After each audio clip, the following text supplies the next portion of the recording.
મિત્રો, સત્કર્મ કરવાથી મનુષ્યને પુણ્ય પ્રાપ્ત થાય છે, ગ્રહ દોષનું નિવારણ પણ થાય છે અને સાથે જ જાણે અજાણે જો નાનું મોટું પાપ થયું હોય તો તે પાપોથી પણ મુક્તિ મળે છે. તો ચાલો જાણીએ આ કથા દ્વારા કે સત્કર્મ કરવાથી કેવું ફળ પ્રાપ્ત થાય છે. એક મોટા ગામમાં એક ગરીબ વાણિયાનું ઘર હતું. વાણિયાની દશા બહુ ખરાબ હતી. તેની પાસે ન ધંધો કે રોજગાર હતો. તે ગામમાં એક સાધુ આવ્યા. તેમણે ગામ બહાર એક મોટા વડ નીચે આસન લગાવીને બેઠા. ગામના લોકોને જાણ થઈ કે આપણા ગામની બહાર એક મહાન સાધુ આવ્યા છે. ગામવાળા તે સાધુના દર્શન તથા સાધુ મહારાજના પ્રવચન સાંભળવા આવવા લાગ્યા. મહારાજની વાણીથી લોકોમાં આનંદ થયો. સવાર સાંજ ભીડ થવા લાગી. પેલા ગરીબ વાણિયાને થયું, હું પણ તે સાધુના દર્શન માટે જાઉં. સાધુની જ્યાં બેઠક હતી ત્યાં આવી મહારાજને નમન કરી દૂર જઈ બેઠો. સમય થતાં ગામજનો બધા પોતપોતાના ઘેર ગયા, પરંતુ વાણિયો બેસી રહ્યો. બપોરની વેળા થઈ. મહારાજની નજર દૂર બેઠેલા વાણિયા ઉપર પડી. તેમણે ઈશારો કરી પાસે બોલાવ્યો. વાણિયો નજીક આવી નમન કરી હાથ જોડીને બેઠો. સાધુ બોલ્યા, ભાઈ, સૌ ઘેર ગયા, તમે કેમ બેસી રહ્યા છો? વાણિયો બોલ્યો, મહારાજ, મારા જીવનમાં દુઃખ અને દુઃખ જ છે. સુખ કોને કહેવાય તે મને ખબર નથી. ઘેર કોઈ કામ ના હોવાથી બેઠો છું. મહારાજને દયા આવી. તેમણે પોતાના તપના બળે સમાધિ ચડાવીને વાણિયાનું દુઃખ જોયું.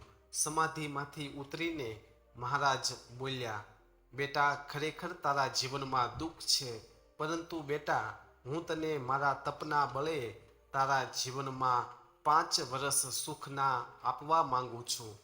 બોલ, તારે અત્યારે સુખ લેવું છે કે ગઢપણમાં? વાણિયો બોલ્યો, મહારાજ, જો આપ દયા કરતા હોય તો 5 વર્ષ સુખ અત્યારે આપો, કારણ દુઃખ તો મેં બહુ વેઠ્યું.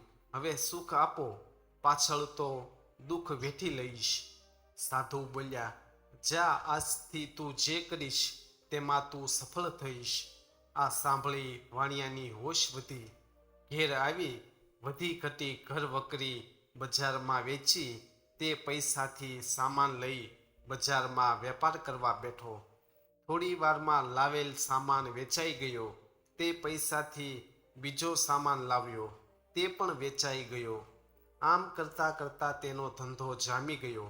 ટૂંક સમયમાં ગામમાં મોટી દુકાન લીધી અને તેનો ધંધો અને સાખ વધવા લાગી. નવું ઘર બનાવ્યું, લગ્ન કર્યા. એક રાત્રે વાણિયાએ વિચાર કર્યો કે મહારાજના આશીર્વાદથી મારા જીવનમાં દુઃખ જેવું કંઈ રહ્યું નથી. સવારે પેઢી ઉપર બેસતાની સાથે પોતાના મુનિમનને જણાવ્યું કે આપણા ગામમાં ગૌશાળા, ચબૂતરો, પરબ, ઢોરને પાણી પીવા માટે હવાડો અને ધર્મશાળા બંધાવો, તેમજ આજુબાજુના ગામડાઓમાં પણ આ કાર્યો ચાલુ કરાવો. તેમજ આજુબાજુના ગામડાઓમાં અન્નક્ષેત્ર ચાલુ કર્યા. આમ વાણિયાએ ધર્મ કાર્ય ચાલુ કરી દીધા. વાણિયાને વિશ્વાસ હતો કે હું ગમે તેટલા રૂપિયા વાપરીશ તોય ખૂટવાના નથી. સમય ચાલ્યો જાય છે.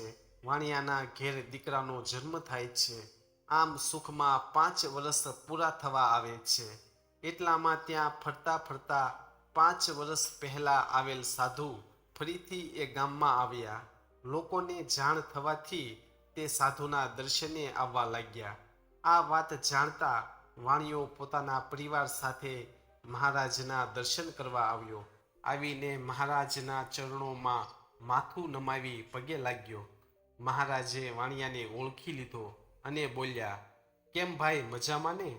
વાણિયો બોલ્યો, આપની કૃપાથી કોઈ ખોટ નથી. હવે હું સુખમાં મારા 5 વર્ષ પૂરા થવા આવ્યા છે. આપની કૃપાથી મેં જીવનમાં બધા સુખ ભોગવ્યા છે. હવે દુઃખ આવે તેની મને ચિંતા નથી. સાધુ બોલ્યા, તમારી વાત સાચી છે. હવે તમારા જીવનમાં દુઃખની શરૂઆત થશે. આટલું બોલી મહારાજ શાંત થઈ વિચાર કરવા લાગ્યા કે આ વાણિયાએ 5 વર્ષ શું કર્યું, લાવ સમાધિમાં જોઈ લઉં. આમ વિચારી તેમણે સમાધિ ચડાવી જોઈ લીધું. ત્યાં વાણીઓ બોલ્યો, ભગવંત, હવે હું દુઃખ વેઠવા તૈયાર છું. મહારાજ બોલ્યા, અરે ભાઈ, તે આ 5 વર્ષમાં એટલા બધા પુણ્ય કાર્યો કર્યા છે કે આ જીવનમાં તો દુઃખ નહીં આવે, પણ તારી 7 પેઢીમાં પણ દુઃખ નહીં આવે. તારા સત્કર્મથી તે તારા જીવનને બદલી નાખ્યું છે. મિત્રો, આ જ પ્રેરક કથાનો અને જીવનનો સાર છે. તમે બસ તમારા કર્મો કરતા રહો અને તમારા જ આ ભાગ્યના નિર્માતા બની જાઓ. કરેલા કર્મોની જીત થાય છે અને કર્મો સારા હશે તો પેઢીઓ પણ તરી જશે. મિત્રો, આ કથા સાંભળવી તમને ગમી હોય તો આ ચેનલને સબસ્ક્રાઈબ કરવાનું ના ભૂલતા.